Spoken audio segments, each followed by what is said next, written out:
Saya bilang, tidak ada gunanya Anda IQ-nya tinggi, tapi pemalas, tidak memiliki disiplin.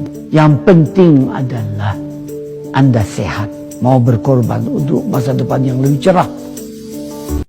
Assalamualaikum warahmatullahi wabarakatuh. Kembali bersama saya, dan sebelumnya saya minta maaf ya teman-teman, saya baru sempat membahas ini. Sebenarnya berita ini tuh sudah berkali-kali muncul di beranda saya, tapi saya belum sempat membahasnya karena draft konten saya itu masih sangat banyak yang harus diedit dan diunggah. Nah, kali ini saya sempatkan ya. Saya utamakan dulu deh biar kalian seneng. Dan saya agak miris aja sih lihat di kolom komentar itu, katanya mereka mengecilkan hukum di negara kita, guys. Katanya pilot ini bakal bebas nantinya, lolos, bisa disuap, hukum kita bisa dibeli. Yuk kita bedah tentang fakta yang sebenarnya. Sampai detik ini, saya pribadi, belum pernah melihat sumber resmi dari Indonesia yang meloloskan penjahat narkoba.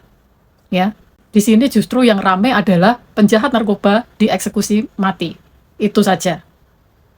Yuk kita bedah, kita bahas sesuai fakta. Sampai detik ini, belum ada yang lolos hanya karena uang atau permintaan. Sejak dulu hingga sekarang, belum ada satupun penjahat narkoba yang lolos dari hukuman berat di Indonesia hanya karena suap atau minta keringanan. Banyak sekali warga negara asing dari berbagai negara yang sudah dihukum mati atau dipenjara seumur hidup di Indonesia karena narkoba. Hanya satu yang pernah dipulangkan, seingat saya itu, ke negaranya. Namanya kalau nggak salah Mary Jane. Itu warga negara Filipina. Seorang wanita ya, dia bukan dibebaskan, bukan lolos, bukan dibayar, oke? Itu karena terbukti dia korban, bukan pelaku, dia diperdaya, dikirim barang tanpa tahu isinya narkoba. Tidak ada bukti bahwa dia sengaja melakukannya. Jadi dia dipulangkan, bukan karena Indonesia lemah, tapi karena Indonesia tetap menghargai kebenaran dan hukum. Kasusnya pun dilanjutkan di negaranya, bukan bebas lepas. Dan sekarang saya menantang kalian, ya, nih buat konten-konten kreator yang suka bikin narasi-narasi negatif tentang Indonesia. Awas kalau kalian masih tetap membela orang ini ya, yang sudah jelas-jelas membawa racun untuk menghancurkan generasi Indonesia. Berarti kalian ikut membiarkan masa depan anak-anak kita dibunuh. Orang ini membawa 25 kg narkoba dengan sengaja untuk diedarkan, untuk merusak pemuda kita. Siapapun yang membela pelaku seperti ini berarti tidak peduli dengan nasib anak-anak Indonesia. Saya tantang kalian, mana suara kalian untuk bangsa sendiri? Oke, mari kita kembali ke pokok berita. Jadi ada seorang pilot Malaysia bernama Muhammad Saufi tertangkap di Soekarno-Hatta membawa 25,1 kg ekstasi. 25 kg lebih, bukan gram ya. Bukan ons. Mustahil untuk dipakai sendiri. Sudah pasti untuk diedarkan. Artinya dia sudah melakukannya berulang-ulang kali. Masuk dengan seragam terpercaya, menyalahgunakan kepercayaan, menyelundupkan narkoba dengan sengaja. Kalau Mary Jane saja dipulangkan karena terbukti tidak tahu, lah ini terbukti jelas sengaja, jangan bermimpi bisa lolos. Hukuman mati ada di depan mata. Ya, walaupun Indonesia dan Malaysia punya perjanjian ekstradisi, maaf saja, terima konsekuensinya. Ngapain kita beri kesempatan pada orang yang tujuannya jelas-jelas ingin membunuh generasi bangsa kita dengan narkoba? Siapapun yang terbukti sengaja membawa narkoba masuk ke Indonesia, tidak ada ampun. Banyak warga negara asing sudah dihukum berat di sana.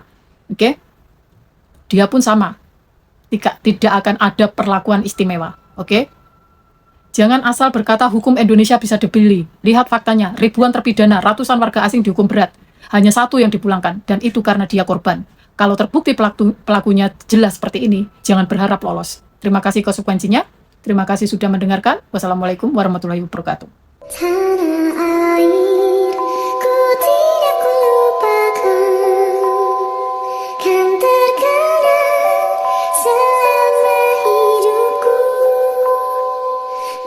Proklamasi kami bangsa Indonesia dengan ini menyatakan kemerdekaan Indonesia.